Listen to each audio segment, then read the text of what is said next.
transformações acontecem no ritual do tarô quando ele é oferecido pelo meio online? O uso da internet traz benefícios ou prejuízos à qualidade dos atendimentos? No programa de hoje eu recebo a psicóloga Listiane Ribeiro. Ela é mestra em Ciências Sociais pela PUC Minas. Listiane realizou um estudo sobre o ritual do tarô no meio online. Seja bem-vinda, Listiane. Prazer recebê-la aqui no Religare. Muito obrigada, prazer é meu. Acompanhe as notícias da programação da TV Horizonte pelo nosso site. O nosso endereço é tvhorizonte.com.br e você pode também acompanhar o Religare pelo YouTube. Basta você procurar por Religare, Conhecimento e Religião e você encontrará os vídeos das nossas entrevistas. Também você pode procurar pelo Religare nas redes sociais, deixar os seus comentários para a nossa equipe. Listiane, você vem da psicologia, essa é a sua formação original. Você não é taróloga, não é consulente, não faz uso do tarô, mas decidiu estudar sobre o tarô e essa modalidade online. Que motivações estavam ali presentes quando você fez essa opção? Sim, eu tenho muito interesse por estudos relacionados à espiritualidade, à religiosidade. E também com relação ao estudo de símbolos, a capacidade humana de lidar com metáforas. Quando eu conheci o tarô, eu percebi que seria um instrumento interessante para estudo. E aproximando mais desse universo, eu percebi algumas semelhanças entre tarólogos e psicólogos, por serem procurados pelas pessoas em momentos de aflição, de dúvida, de aconselhamento. Então, me senti motivada e muito curiosa para pesquisar o assunto. Como é que a gente pode compreender isso, o tarô? Que história tem o tarô? Que símbolos nós podemos identificar no tarô? Sim. Apresenta um pouco o tarô para nós. Sim. O tarô ele é um conjunto de 78 cartas que são divididas em arcanos maiores e menores. Os arcanos maiores são 22 cartas. Todas elas têm imagens, são numeradas até o número 21, e tem uma carta que não é numerada, que é o louco. Só para apresentar, porque algumas pessoas talvez não conhecem, né? Mas algumas cartas que aparecem são o mago, o louco, a papisa, o papa, a imperatriz, o imperador, os amantes, a lua, a estrela, a roda da fortuna, o diabo, a morte, o mundo. Esse entra nos arcanos maiores. Nos arcanos maiores. Nos arcanos menores, são 56 cartas numeradas de 1 a 10. Aparece muito com o nosso baralho de jogar. Então, tem os 4 naipes que a gente conhece. Sim. E uma diferença é que tem as cartas rei, rainha, valete, cavaleiro. Então, não aparece ali a figura da dama, por exemplo. Mas o tarô é esse conjunto de 78 cartas. A forma como cada tarólogo vai utilizar é muito diversificada. Tem profissionais que utilizam só os arcanos maiores. Existe um entendimento que os arcanos menores, eles fazem um detalhamento do que os maiores já oferecem. Então, não há prejuízo na leitura quando é feito dessa forma. Mas há profissionais que usam somente os menores, há profissionais que usam o baralho inteiro, né? E o tarô ele é entendido como uma bússola, como um mapa da alma. Há aqueles que explicam, utilizando da psicologia analítica de Jung, falando que ele traz histórias arquetípicas universais, comuns a toda a humanidade, mas que através dos mitos coletivos a gente pode entender histórias individuais. E que história tem o tarô? Onde é que começa? Onde é que a gente encontra lá É possível identificar um começo do tarô? Um lugar? Existem vários mitos de origem.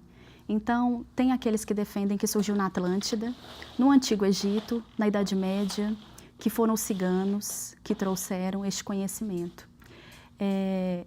A versão que eu entendi que é a mais aceita no momento é da Idade Média, porque existem registros que os primeiros baralhos foram identificados no século XV. E as cartas trazem a referência ao Papa, trazem referências presentes na Idade Média. Outro ponto também a citar é que foram encontrados existem histórias de que foram encomendados alguns baralhos de tarô por famílias nobres na Idade Média por Sim. ocasião de datas comemorativas, como casamentos, e eram baralhos mais bem trabalhados. Então, em função desses registros, é a versão mais aceita. Sim. Você citou o Jung como enfim, um lugar a partir do qual a gente pode interpretar os símbolos do ponto de vista da psicologia, que é a sua área. Jung, propriamente, tem algum estudo sobre esse tema também? Existe um livro que chama O Tarô e os Seus Símbolos. Então, aqueles que estudam psicologia analítica têm uma proximidade com o estudo dos símbolos, eventualmente fazem alguma identificação simbólica, algum trabalho sobre esse assunto. Mas o Conselho Federal de Psicologia regulamenta, são práticas diferentes. Então, ainda que tenham profissionais da psicologia que sejam tarólogos, essa atuação não é feita ao mesmo tempo. Então, as pessoas que os procuram precisam procurar em espaços e em momentos distintos. Sim, sim. O que é que separa, e que caracteriza a prática do psicólogo, da psicóloga e a parte, e o tarólogo, né? A consulente, qual que é a linha divisória, né, entre essas duas figuras? Pergunto isso porque em algum momento você disse que como a pessoa procura um psicólogo, ela procura também a consulta ao tarô, né, num momento específico. Mas para a gente não misturar as coisas, você já mesmo trouxe, né, o Conselho de Psicologia identifica bem, e enfim, nós todos identificamos bem esses papéis. Mas vamos apresentá-lo aqui, né, para o nosso público. Qual é o papel do psicólogo? Qual é o papel do tarólogo nessa consulta? Sim. A psicologia é uma profissão regulamentada, né, desde a década de 60. Então, os psicólogos, eles têm um conselho federal, têm um conselho nacional, um conselho regional, né, a qual eles são cadastrados, eles têm um código de ética específico. A profissão dos tarólogos foi reconhecida através de uma portaria ministerial em 2002. Então, juntamente com os esotéricos, o que inclui um leque imenso de profissionais, é uma ocupação reconhecida. Mas não existe na categoria dos tarólogos uma formação específica, não existe um currículo, não existem exigências formais, não existe também um compromisso com a ciência, né, como a psicologia tem. E aí, nesse meio também, em função disso, existem alguns conflitos de entendimento do que seria uma formação adequada para os tarólogos. Mas, dentre eles, recentemente, em 2015, foi lançado no Brasil um código de ética, que é baseado no Código de Ética de Barcelona. Então, existe uma preocupação de oferecer um trabalho de qualidade sério e, no meio de tantos interesses, tem as suas divergências de opinião. É um ramo muito multifacetado, mas a psicologia também é, né? Sim. E eu penso que essa é uma grande diferença, assim, dos dois. O consulente, quando ele vai atrás de um profissional do tarô, ele está buscando respostas. E o tarólogo, ele tem um instrumento que vai lhe direcionar respostas. Pode não ser todas aquelas que o consulente está buscando, mas que vai dar algum caminho. O psicólogo não dispõe disso. Ele pode dispor de várias outras técnicas e recursos, mas ele não pode dar certezas. Sim, sim. E entre outras perspectivas, né? Você estudou o tarô, mas poderíamos falar aqui de outros meios de consulta. Me ocorre aqui lembrar dos búzios, né? Onde que o tarô marca a sua diferença em relação a qualquer outra forma de consulta, de busca por respostas e orientações para a vida? Sim. Um ponto importante é que, por exemplo, o Búzios, ele tem uma filiação religiosa. Ele está muito atrelado às religiões de origem africana. E o tarô não tem essa exigência. A gente sabe que existem profissionais que fazem um diálogo com a cabala, com a mitologia, com a Wicca, com as religiões africanas também, mas para ser um leitor de tarô não se pressupõe uma filiação específica. Então, isso é um marcador. E são cartas, né? São cartas, exige uma leitura e, ironicamente, exige um treinamento sistemático racional, mas também exige uma leitura intuitiva, um aprendizado, um aprimoramento de uma intuição que tarólogos acreditam que todas as pessoas têm. Sim. É leitura e interpretação de símbolos, basicamente? Sim, e intuição. E intuição. Sim.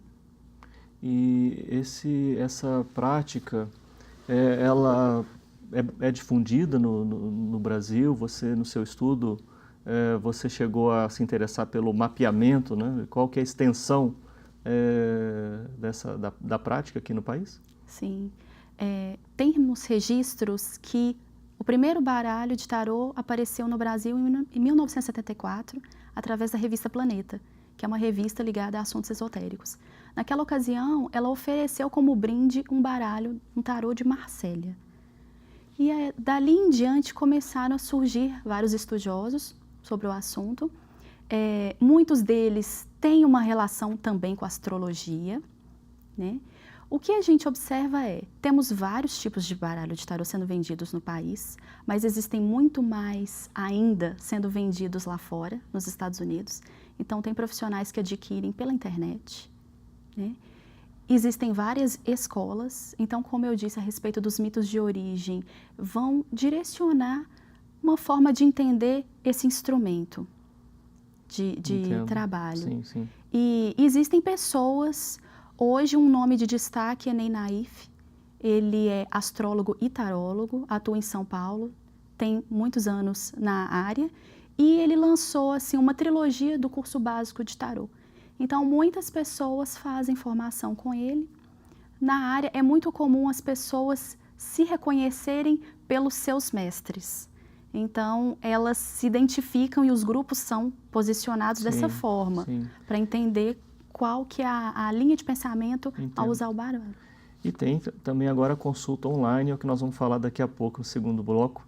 Nós vamos fazer um intervalo. Na conversa aqui de hoje, o tema é o tarô, tema pesquisado pela psicóloga Listiane Ribeiro. Daqui a pouco a gente volta.